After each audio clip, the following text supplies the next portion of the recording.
Mega Evolution is generally considered to be the fan favorite out of the 4 Pokemon gimmicks. Not only was it the first one, but it has the best storytelling and the best visuals. While the distribution of Megas can sometimes feel like a popularity contest, it's always cool to see a terrible Pokemon get buffed with a powerful Mega. So in this video, I thought it would be fun to take a look at the worst base form Pokemon in competitive doubles that got great Mega evolutions, and I'll be picking a mix of both old and new Megas. First up is Mawile. Base form Mawile is unreasonably bad, with it having the lowest base stat total of any base form Pokemon with a Mega, tied with Sableye at 380, lower than most middle stage evolutions. It was especially bad in its debut generation of 3, since it did not yet have the Fairy type and didn't learn a single stab move since it was just Mono Steel and Iron Head wasn't introduced yet.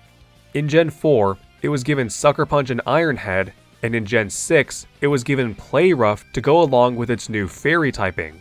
While this does give it the best dual typing there is, it still doesn't have the stats or ability to make it viable, but that all changed with its Mega that got plus 20 attack, plus 40 defense, plus 40 special defense, and a top 5 ability in the game, Huge Power. The highest attack stat that any Huge or Pure Power Mon had before Mega Mawile was only 60 on Medicham, so 105 on Mega Mawile is ridiculously high.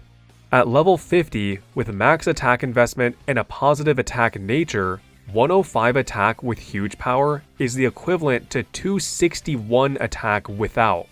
Its base form's abilities can complement its Mega form too, with it being able to weaken physical attackers with Intimidate or be unaffected by opposing Intimidate with Hyper Cutter.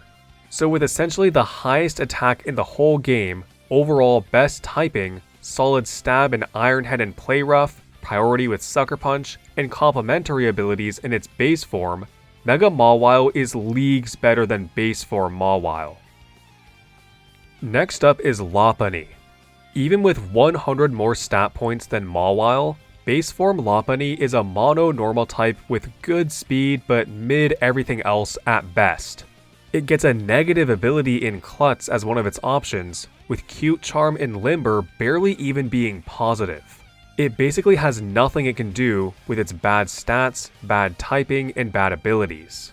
There's 3 big changes that Lopunny receives when Mega Evolving that gives it a massive bump in its viability.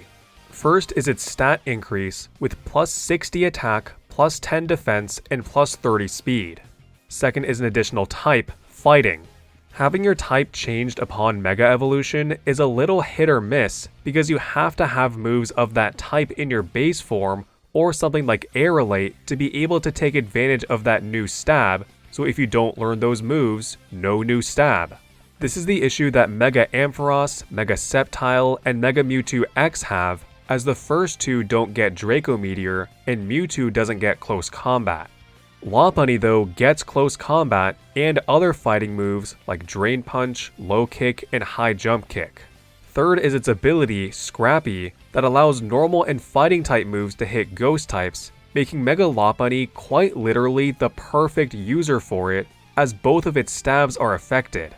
Unfortunately, Champions kind of did Lopunny dirty by not giving it very good normal stab, with Return not returning, but really a fake out that hits ghosts, a close combat that hits ghosts, a coverage move, and Protect is really all you need. Next up is Meganium. It's been clear pretty much ever since it was introduced that Meganium is the worst starter in the game. Its stats are okay, and while they could work on the right defensive typing, Meganium does not have the right defensive typing. All the Gen 2 starters were monotypes, but Grass is definitely the worst monotype to be out of the 3 because of its poor offensive and defensive properties. Its ability options are abysmal, with it getting the obligatory Overgrow as a grass starter and Leaf Guard as a hidden ability. Mega Meganium mostly patches up all of these issues, with it also getting a good stat bump, new typing, and good ability like Lopunny received. It got plus 10 attack, plus 15 defense, plus 60 special attack, and plus 15 special defense. The wasted plus 10 attack kind of sucks, since Meganium needed all the help it could get, but I'm not going to complain about plus 60 special attack. What I'm also not going to complain about is that new Fairy dual typing, which will make any mono typing better. It didn't have any Fairy attacks by the time it was in Scarlet and Violet, but it did get access to Dazzling Gleam in ZA, which it was able to keep in Champions. Its main selling point though is its new signature ability Mega Soul, which treats all of Meganium's moves as if Harsh Sunlight was up even if it's not, allowing for 1-turn Solar Beams, 2/3 max HP recovery synthesis, and permanent sun-boosted Fire-type Weather Ball. This makes it quite the powerhouse both offensively and defensively, with it working nicely on rain teams since that neutralizes its fire weakness. Next up is Kangaskhan. This is our first Pokemon to have any results in its base form at all, with Kangaskhan having 4 top 8 placements. It's a mono normal type with slightly above average stats, good bulk, and decent attack and speed. It kind of just has the same problem as the previous Mons though, which is that there's nothing that it excels at in particular for you to have a reason to use it. Its pre-nerf Mega form is arguably the strongest Mega of all time due to it having one of the most busted abilities ever made. Pre-nerf Mega Kangaskhan's signature ability Parental Bond allowed it to hit twice, once for full damage from the mother and once for half damage from the baby. This is not just a 1.5 times damage boost on all single target single hit moves. Hitting twice also means that it can break Focus Sashes, Sturdy, and Substitutes, 2 chances to land a critical hit, 2 chances to activate a secondary effect, and 2 activations of a guaranteed secondary effect. Power-Up Punch was the main move that Kangaskhan abused, as it's basically an untauntable, damaging Swords Dance. The nerfs that it received were absolutely justified, with the baby's hit only being 25%, Sucker Punch going down to 70 power, losing Power-Up Punch, and losing Return, but it did get a slight buff, with 2 of its base form's abilities, Inner Focus and Scrappy, now granting an Intimidate immunity. Next up is Froslass. While it does have the better base stat distribution between its split evolution Glalie, which just has 80 stats all around, base Froslass still doesn't excel enough in any one area to be good. It has a great offensive typing, but 80 attack and special attack with 70 defenses just isn't going to take it very far. It gets the ability options of Snow Cloak and Cursed Body, which won't help it at all offensively, and overall, it's mostly just a worse special attacking version of Weavile. However, due to an efficient base stat bump and a great ability in its Mega form, it has become one of the top Megas in the current Champions Reg MA format. It gets plus 60 special attack, plus 30 special defense, and plus 10 speed, and gets the ability Snow Warning, which is another fantastic ability and one of the best abilities that it could have gotten. While it doesn't get any more physical defense, that's perfectly fine since Snow now boosts Ice-type physical defense. With Froslass also getting Aurora Veil, it can get 2 boosts to both defenses on turn 1. Physical gets boosted by Aurora Veil and Snow, and Special gets boosted by Aurora Veil and that plus 30 special defense.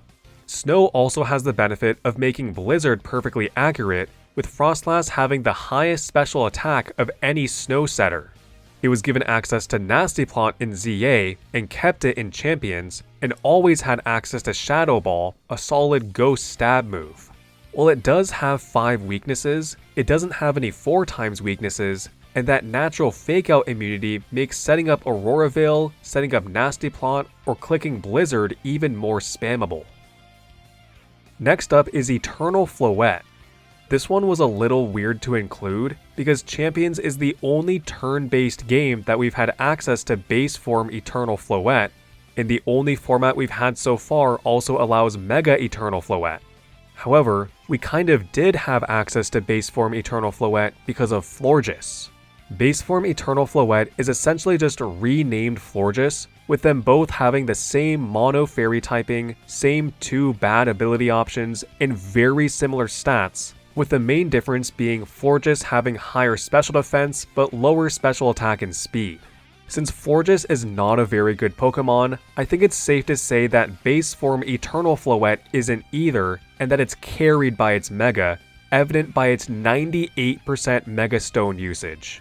Its base stat bump is a little underwhelming, getting plus 20 attack, plus 20 defense, plus 30 special attack, plus 20 special defense, and plus 10 speed, but since its base stat total was so high to begin with, it's not really a big detriment.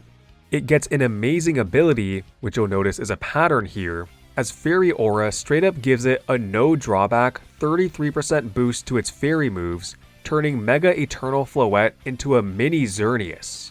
It gets the typical Moonblast, Dazzling Gleam, and Draining Kiss, but something unique it gets that Xerneas, Fluttermane, Sylveon, or other fairy types don't is its signature move Light of Ruin, which functions as a funny one-hit KO button due to its 140 base power. It does have a big drawback of 1/2 recoil damage, but with it being able to consistently eliminate any one of your opponent's top threats, it's a great option to have. Next up is Crabominable.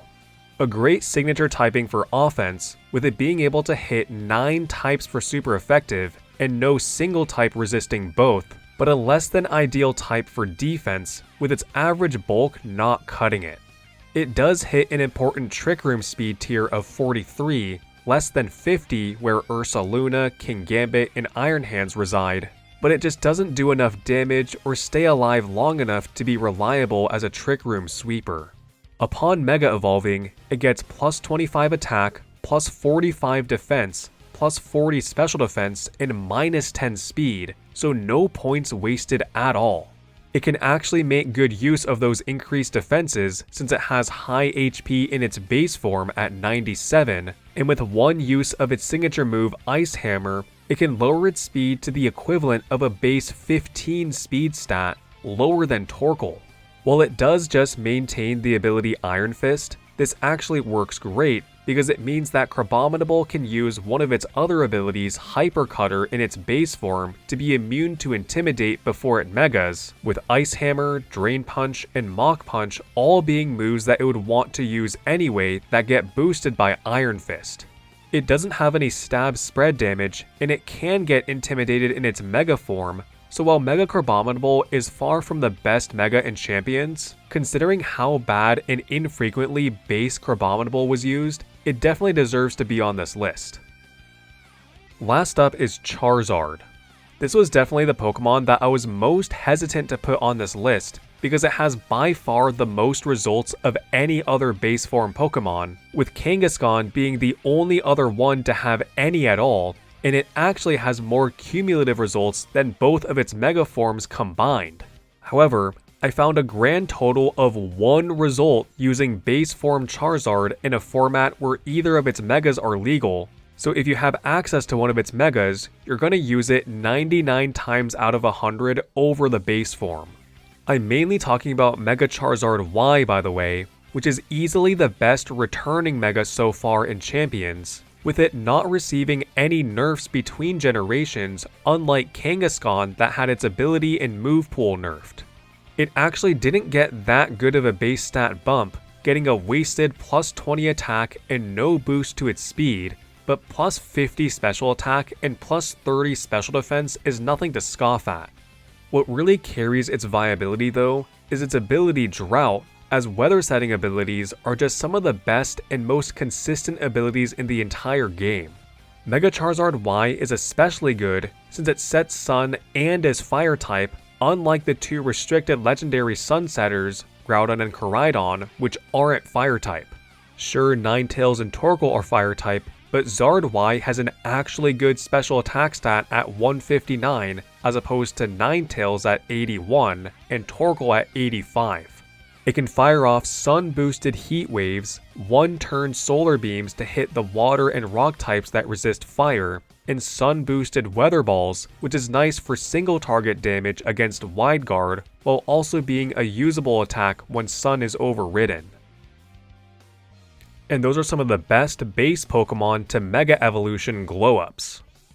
Let me know if you disagree with any of my picks, and what other Megas I could have mentioned as well. Anyway, if you want to support me and my channel, just leave a nice comment. If you want to take it a step further, you can become a member for as low as 99 US cents a month to get a badge next to your name and early video access like all of these lovely people. Shout out to my level 2 members, Luki Skywalker, Zephyro, Luke Mileto, and Silksong for your extra support. I have a second channel, Extra Bell, where I post unscripted videos and videos I've scrapped from the main channel, and a Twitch channel where I occasionally stream champions. Likes are also one of the ways that YouTube determines if a video should be passed around to more people, so if you feel that this video deserves to be, I would appreciate it. Thanks for watching.